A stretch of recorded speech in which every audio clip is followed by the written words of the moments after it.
A practical budget EDC keyring system. Thanks for watching.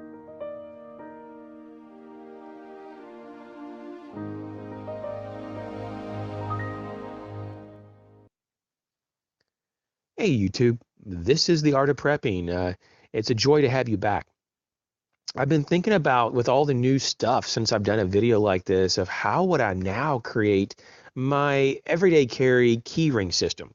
There's been so many advances and options now that we didn't have even months ago. So let's go ahead and start from the ground up.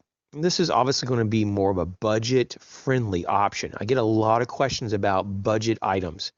So the first thing is going to be how we're going to connect everything together, which would be through an aircraft mechanics wire keyring. I like the ones that have the stainless steel wire and the brass screws and barrel nuts.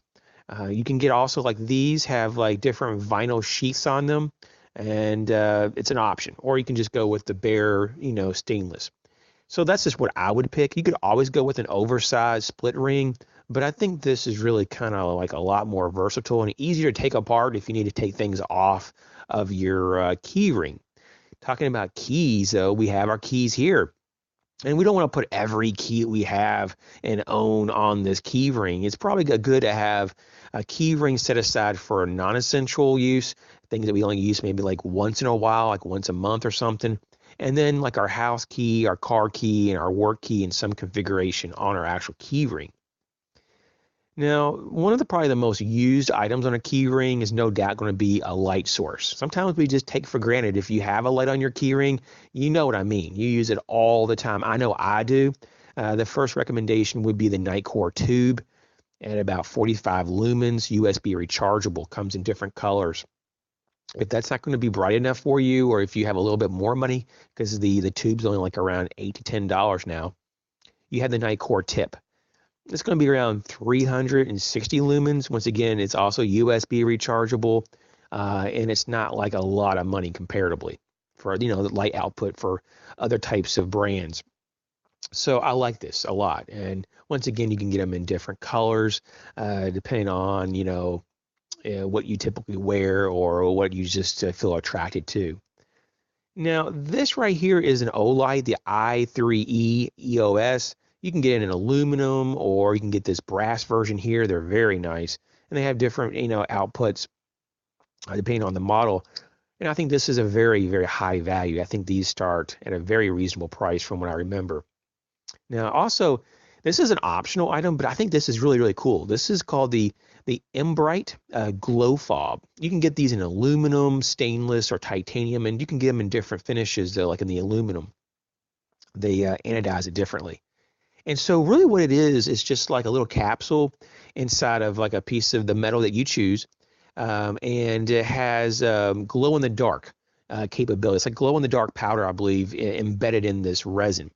And apparently it lasts a long time. These are the new generations. These just recently came out, and these supposedly they last about 12 hours on a good charge. You just put it out in the sunlight or use your flashlight, and they last a long time. Talking about blades or like mini multi-tools, this Victorinox, this is called the Stay Glow. This one also glows, and it doesn't glow as long as that key fob we just saw, glow fob. But I will say this is apparently this glows for several hours with a good charge.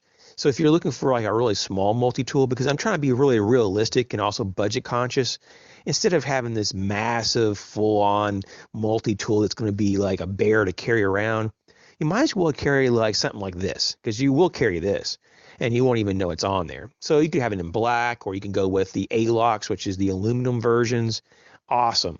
If you're into a little more of hunting, or if you like camouflage, they got different types of camouflage, woodland camo.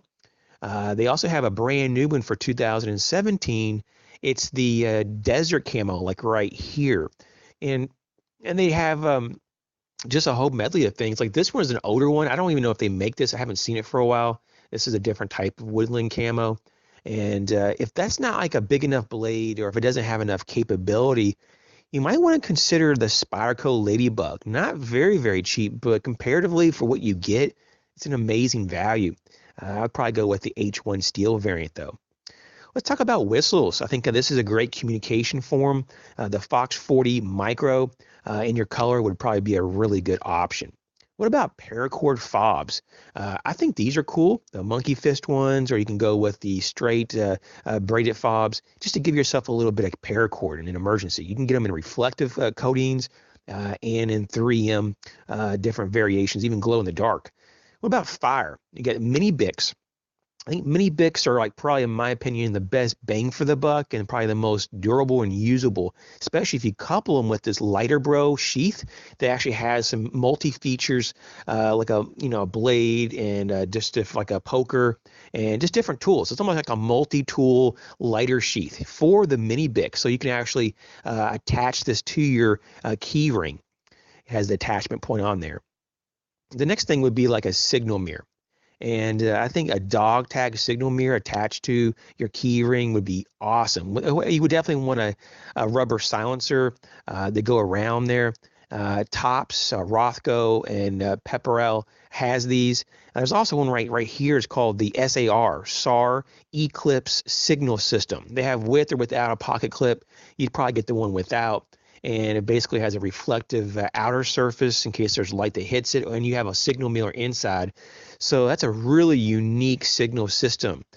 These are not very expensive. I think they range between $10 and $15 depending on the configuration. So that's definitely an option. I didn't even know about these until recently. And lastly, a defensive option. And a lot of people think about pepper spray and Kubotans. Those are cool, and I carried those for a long time and sometimes still do. But when I think about actually having something that's going to really stop someone or put someone down, you're going to have to go with something that has a little bit more capability, in my opinion. And that would be, for me, a Code Steel Urban Edge double-edged serrated knife. Of course, you may not be able to carry this in your jurisdiction or your state or wherever you live, so you may have to just choose another option.